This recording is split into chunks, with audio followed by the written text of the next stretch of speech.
Hello and welcome to another Tabletop Games blog Saturday review. You sit quietly in your hide, binoculars in hand, peering out over the lake with the grassland on the other side and the woodlands in the background. You have already spotted a fair number of birds that frequent this nature reserve regularly, but suddenly you spot something new. You think you glimpsed a red head and black and white back.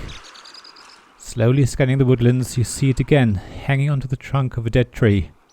It's a white-backed woodpecker, which is a new visitor and comes with 80 other birds in Wingspan European Expansion by Stonemaier Games.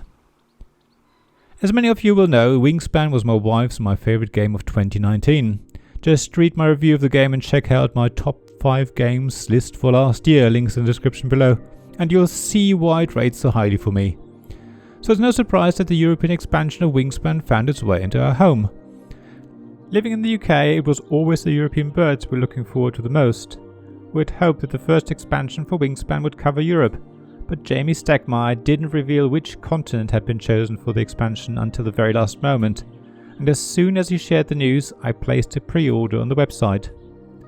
Wingspan European Expansion introduces 81 new bird cards, a few extra bonus cards, more end-of-round golds, the purple eggs, additional food tokens, another card tray, more Automa cards and some other bits and pieces.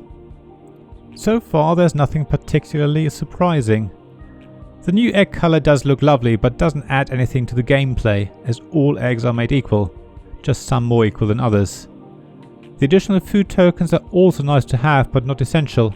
However, it is nice that 2 more storage boxes were included, as it allows you to split the resources more evenly and place them in easy reach of all players, which is especially great if you play at the 5-player limit.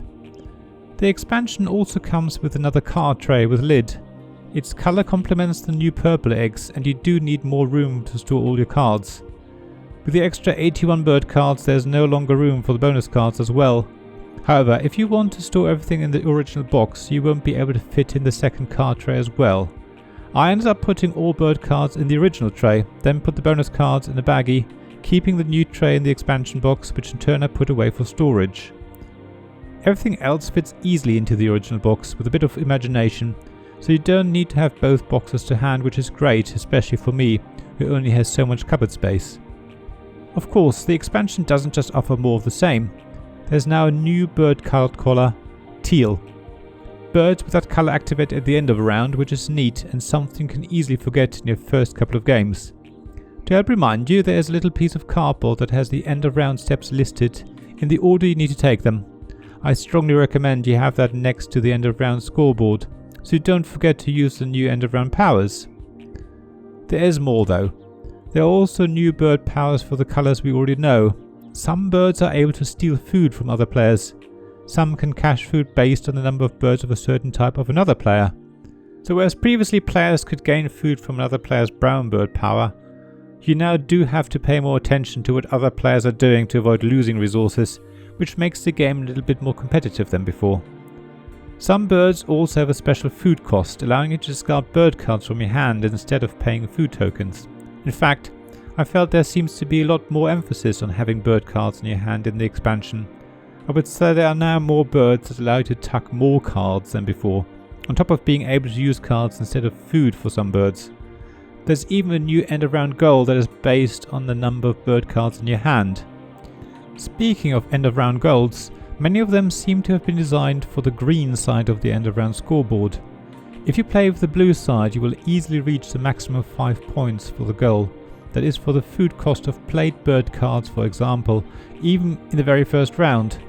The goal that gives you points for bird cards in hand is also quite easy to reach when you're on the blue side. As my wife and I always play on the blue side, that's a bit of a shame, but I guess for more competitive players, who always use the green scoring option, these new goals will create a new interesting way to compete for points, especially in the later rounds of the game. The new bonus cards are a welcome addition. 2 of them focus on the bird card colours. The other are about food cost, habitats and tuck cards.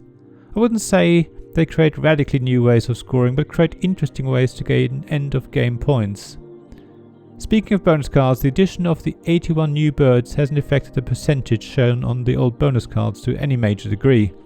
I believe there may be 1 or 2 percentage points change for some of them, but nothing too drastic to majorly affect your decision about which bonus cards to choose. So overall, I would say that Wingspan European expansion adds interesting variations of existing mechanisms to the game, which will make this expansion also attractive to people who aren't particularly interested in European birds. Of course, if you live in Europe, your main reason for buying this expansion would probably be the new birds that you are more familiar with, and you will get the extra benefit of the new bird powers and other new content. Thank you for listening to this Tabletop Games Blog's Saturday Review podcast. Please check the description below for links mentioned in this episode, as well as to the written version of this article on the blog. If you enjoyed this episode, please subscribe, give us some stars or leave a review. Please also tell your friends about me, and if you want to offer financial support, check out my Patreon and Ko-fi pages, links to which you'll find in the blog at tabletopgamesblog.com. So thank you again for listening, and I hope to see you again soon.